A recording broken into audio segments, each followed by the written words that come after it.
রাত 12:10 ঘুমটাও আসছে না। একবার ফোনটা নিয়ে সকালের অ্যালার্মটা কনফার্ম করে সবে মাত্র চোখটা বুঝেছেন, ঠিক তন্দ্রা আসছে না। এমন সময় ফোনটা বেজে উঠল। একটা আননোন নাম্বার। মুহূর্তে বুকের ভেতরটা ধড়াস করে উঠল। কি ভাবছেন?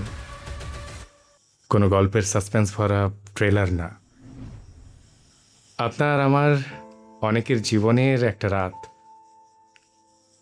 সময়ের সাথে ফোনের নাম্বারটা হয়তো কন্ট্যাক্ট লিস্ট থেকে মুছে যায়, কিন্তু অনেক সময় নাম্বারগুলো একই থাকে,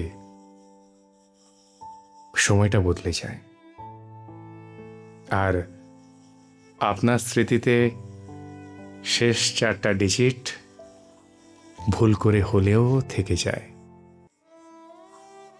তখন ফোনের স্ক্রিনের আননোন নাম্বারটা এক নিমেষে সে মানুষটাকে মনে করিয়ে দেয়। যাই হোক, আমার কথা বলি। ফোনের ওপাশের চেনা ভাঙা ভাঙা গলায় দুটো কথা কানে এলো। তুমি বলে দাও,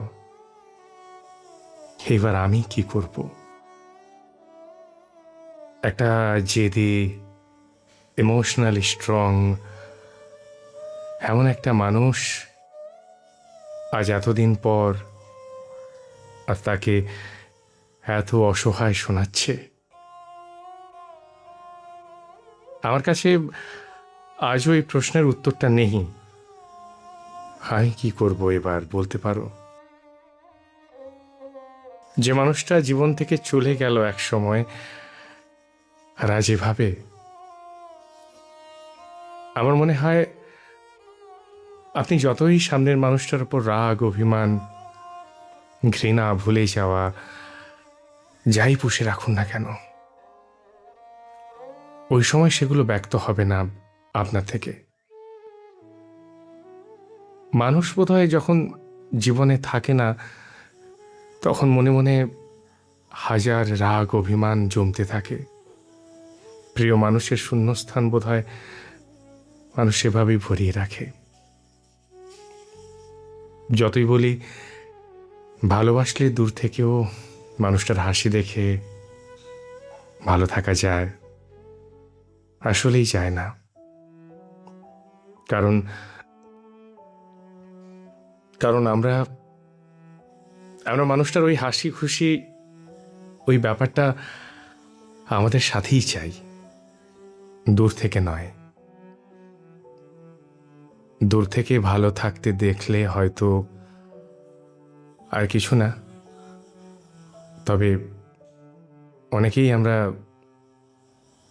প্রিয় মানুষকে দূর থেকে ভালো থাকতে দেখতে চাই শুধুমাত্র নিজের ভেতরের যন্ত্রণাটা বাঁচিয়ে রাখার জন্য। এই প্রথমবার মনে হলো, মানুষ যতই স্ট্রং হোক না কেন, মানুষ কোনো না কোনো এক মানুষের কাছেই গিয়ে ভাঙে।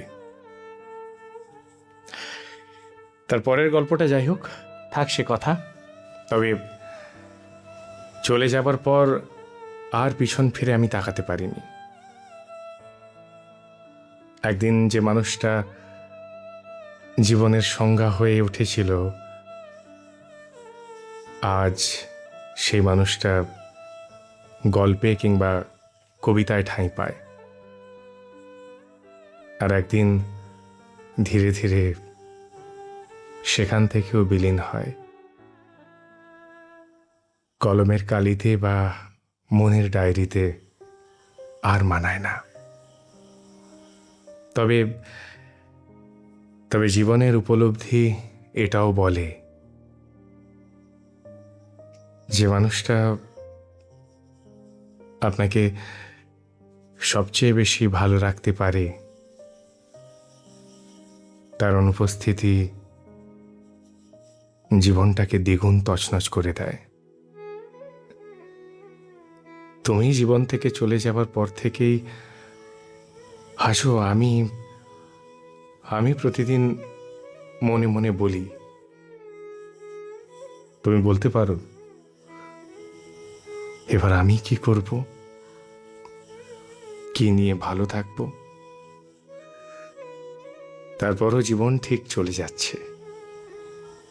যেটা তছনছ হয়ে গেছে সেটা এই এক প্রশ্ন নিয়ে ওভাবেই থেকে গেছে। আমি বা কি করব, বলতে পারো?